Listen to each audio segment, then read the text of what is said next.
이제 거의 완성을 눈앞에 두고 있습니다. 지금 이제 구조는 다 올라갔고요. 어제 보여드린 그 불목의 구성이 이렇게 됩니다. 좁혀진 통로 위쪽에 불목이 이렇게 이제 얹혀지는 것이죠. 이 불목은 고정시키는 것이 아니라 이렇게 이제 올려만 놓는 거예요. 그래서 연소실의 문을 열고 손을 위로 올려 뻗으면 이것들을 이렇게 이제 걷어낼 수 있는 그런 구조로 되어 있습니다. 가끔가다 이제 여기 청소를 할 경우들이 생깁니다. 안쪽에서 이제 긴 막대를 집어넣어서 부드러운 막대를 집어넣어서 이런 불목을 청소할 수 있는 불목에서 넘어가는 이런 작은 통로들을 위에서 이제 청소를 할 수 있는 그런 구조가 되어 있는 것이죠. 그래서 밑에서 한쪽으로 이렇게 불목에 놓여진 날개들을 이렇게 접은 다음에 이렇게 틀어서 밑으로 꺼내집니다. 그래서 다시 집어넣을 때도 올려서 틀어서 올려서 다시 이제 간격을 조정해서 올려놓으면 본체의 안쪽까지 이제 청소를 할 수 있는 그런 구조가 되는 것이죠. 그래서 이제 이 불목 위로는 이제 확장된 연소실이 확장 공간이 따로 있습니다. 확장 공간을 통해서 모였다가 하강 통로를 통해서 내려가고 바로 옆 통로를 통해서 올라온 다음에 다시 뒤쪽으로 확장을 하면서 내려가게 되죠. 이게 공간이 상승 통로는 좀 작았다가 다시 약간씩 확장되면서 확장된 공간으로 다시 내려갈 수 있는, 그래야지만 배연에 문제가 없이 압력에 큰 영향을 받지 않으면서 배연이 될 수 있는 것입니다. 그 다음에 이렇게 공기가 뜨거운 가스가 지나는 부위는 다 이렇게 곡선 처리를 해서 유연하게 연소실에 모였던 가스들이 빠져나갈 수 있도록 그렇게 다 되는 것이죠. 역시 상승 통로에서도 마찬가지 올라온 것들이 유연하게 바깥쪽으로 확장되면서 내려갈 수 있게 그렇게 이제 구성이 된 것이죠. 자, 위쪽에서 한번 자세하게 한번 보여드릴게요. 자,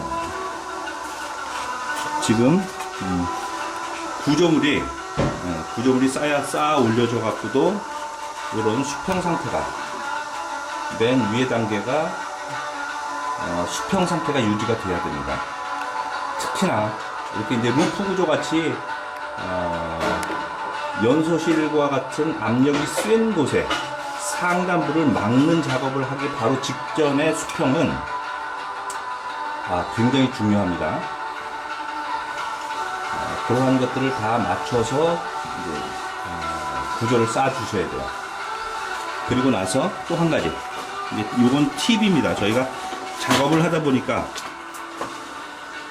이런 본체를 이게 평사정으로 충분히 가릴 수 있는 그런 공간입니다만, 저희가 이제 이걸 한 번에 평사정을 한 번에 여기서부터 여기까지가 456이에요.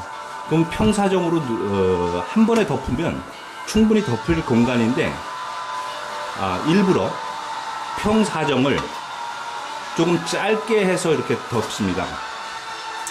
보시면 온장에 한 반 정도를 양쪽에 이제 걸쳐지게 그렇게 덮는 것이죠.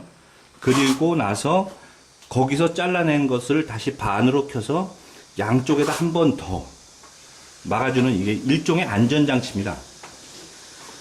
평사정이라는 이 넓은 판이 한 번에 앉을 경우에 다소 저희가 이제 수평을 유지한다고는 하더라도 혹시 있을지 모를 작은 틈이나 이런 것들을 다시 한번 밖에서 막아주는 의미로 외부에다 이렇게 이제 덧붙여주는 것이죠. 안전을 확보하기 위한 방법입니다. 물론 이제 앞에도 역시 요만한 공간을 두어서 요거는 이제 켜가지고 다시 이제 여기다 집어넣는 것이죠.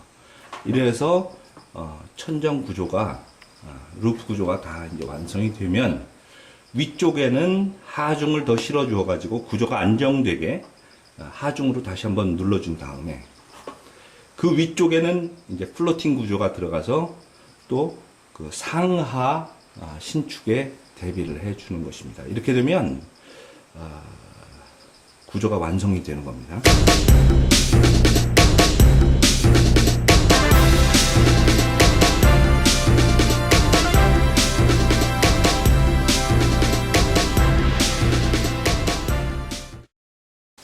그리고 나서 이제 외부에 조적을 하면서 약간 튀어나온 부분, 그러니까 페이싱을 하기 좋도록 좀 심하게 튀어나오는 부분들을 약간씩 갈아서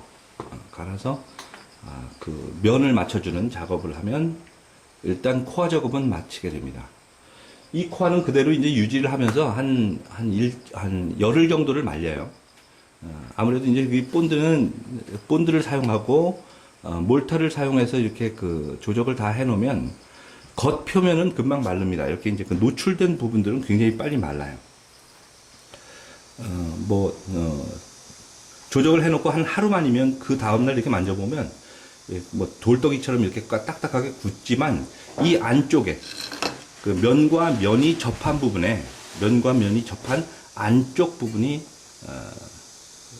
쉽게 마르질 않습니다.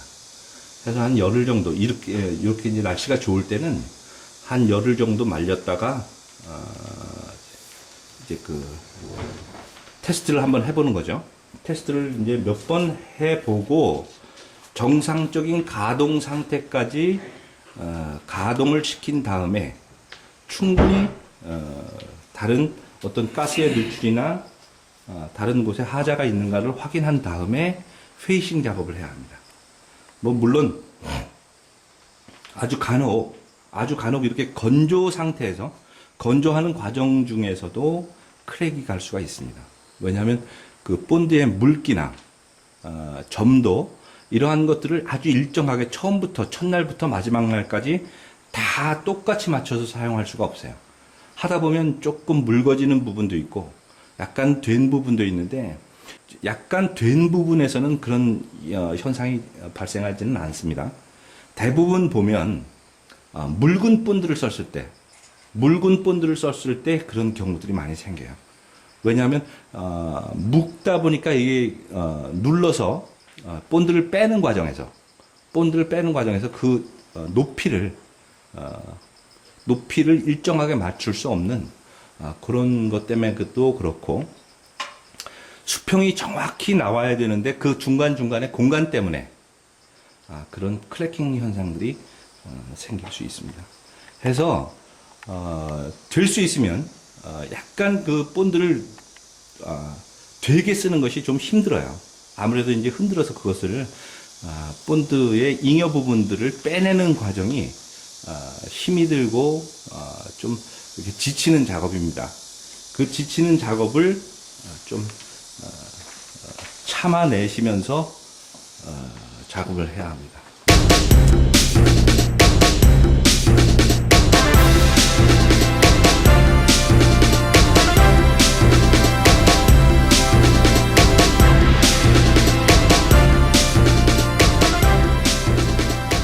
이게 굉장히 작아 보이지만 사실상 이제 구조로는 안쪽에 이제 구조를 만들고 그러는 데는 굉장히 작게 설계를 한다 했지만 사실 어느 정도의 그 난방 성능이나 이런 것들을 고려한다면 한 이 정도의 스페이스, 그 공간은 나와야 되지 않겠느냐 하는 생각입니다.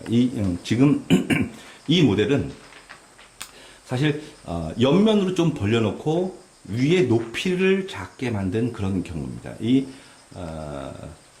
벽난로가 이게 그 실내에 설치를 해보면 그 높이 때문에 굉장히 위압적이에요. 굉장히 위압적이고 공간이 굉장히 답답해 보입니다. 그래서 그러한 것들을 좀 이제 다른 방법을 통해서 그러한 그 위압적인 그런 구조물을 좀 완화시키려 보다 보니까 옆으로 약간 이제 그 볼륨을 주고 높낮이를 좀 낮춰버린 거예요. 낮춰서 약간 요 정도 공간. 그러니까 어느 가정이고 한 이 정도의 그 코너 부분이 있습니다. 코너 부분들을 활용해서 적당히 그 공간 배정을 한 것이죠. 옆면으로 약간 늘려놓고, 사실 그 옆면으로 많이 늘려놓는 건 아니에요. 뭐 한 100 정도밖에 안 되니까 그렇게 뭐 많이 늘려놓은 건 아니죠. 이렇게 하면 이제 보통 저희가 얘기할 때는 이렇게 이제 공간, 채널이 하나 있는 데마다 계산하기 쉽게 그 난로가 앉았다고 합니다. 자, 연소실 자체가 굉장히 큰 난로의 규모를 갖고 있죠. 자, 하강 통로가 또 하나의 난로입니다. 다음에 상승 통로가 또 하나의 난로예요. 상승을 했다가 이제 마지막에 연도로 내려가는 이 공간 또한 하나의 난로라고 봅니다. 이 모든 공간에서 발열을 하고 추결을 하고 외부에 있는 페이싱까지 추결하는 기능이 있으니까 4개의 그런 추결조를 가진 난로가 있다라고 생각을 하시면 됩니다. 해서 이제 이러한 것들이 시간을 계속 오래 하면서 방출을 하는 것이죠. 갖고 있던 저희가 이제 시공된 곳에 계속적인 모니터링을 통해서 어느 정도의 그 난방 효과가 있느냐라는 것들을 늘 체크를 합니다만 정상적으로 그 추결식 벽난로를 운영하는 방법만 깨우치시면 굉장히 만족들을 하세요. 아주 적은 벽난로로도 충분한 난방 효과를 보고 있다라는 대답들이 굉장히 많습니다.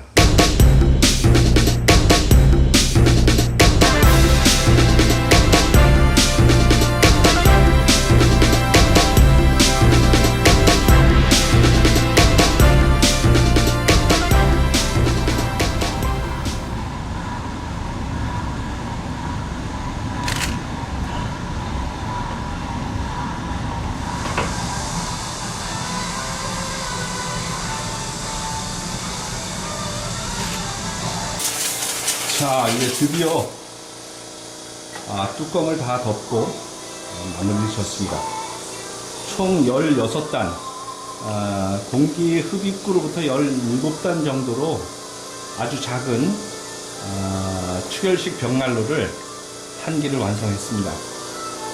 지난번 말씀드렸듯이 기장과 높이가 약 한 460에 가로 세로 높이가 약 한 460에 한 1130, 다음에 높이가 한 1100에서 좀 왔다 갔다 할 수 있죠. 물론 이제 그 확장성은 얼마든지 더 확장시킬 수 있는 그런 모델입니다. 뒤쪽으로 떨어뜨리는 그런 구조에 아주 아담한, 높이를 조금 이제 내렸어요.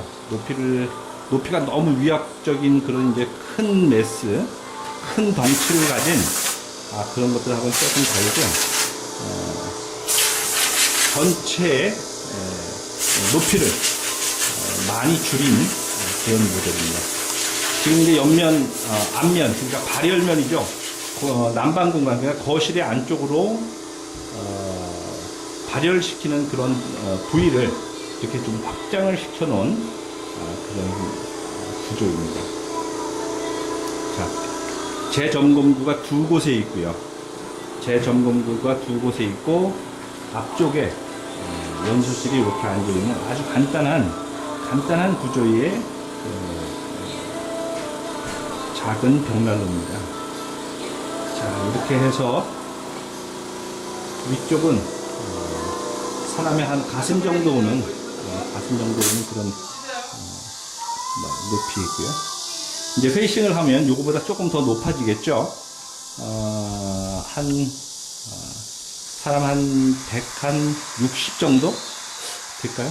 160은 안 되겠네. 140에서 50 정도의 높이에 올 것 같습니다. 그렇게 되면 아주 위압적이고 그러지는 않죠. 한 이 정도의 매스라면 약 한 7평, 8평 정도의 거실까지도 어느 정도 공간 난방은 해결을 할 수 있으리라 생각이 됩니다. 저희는 계속해서 작은 규모의 벽난로를